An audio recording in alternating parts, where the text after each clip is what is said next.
Marie relança Lucia. Alors dis-moi tout, tu veux savoir quoi de plus? Pour Vladimir, il est comme Ara?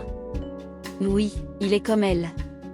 Il s'est lui aussi transformé par Dracula 9 après avoir été mortellement blessé lors de la Seconde Guerre mondiale. Désolé, je me suis empressée de poser plein de questions, mais quels sont vos noms de famille? Léo ne te l'a même pas dit? Quel ingrat. Notre nom de famille actuel est Duise. Chez les anges nous n'avons pas de nom de famille, pour Vladimir le sien est à l'origine Novose. Vous savez qui est vraiment Léo? Marie prit un temps avant de répondre. Question très difficile. C'est un démon.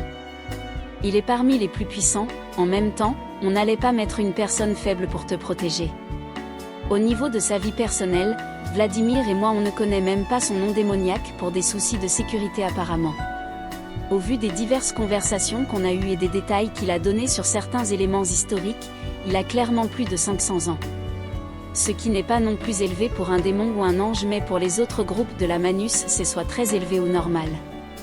Je ne sais pas non plus de quel groupe de démons il est issu, ni sa famille ou de son clan. Je sais juste qu'il a un frère.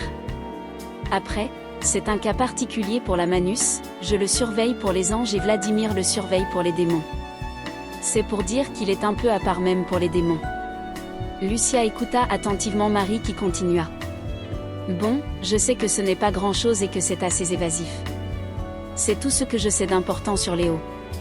Aussi, Vladimir est né le 23 septembre 1919 après J.C. et moi je suis apparu il y a 400 ans.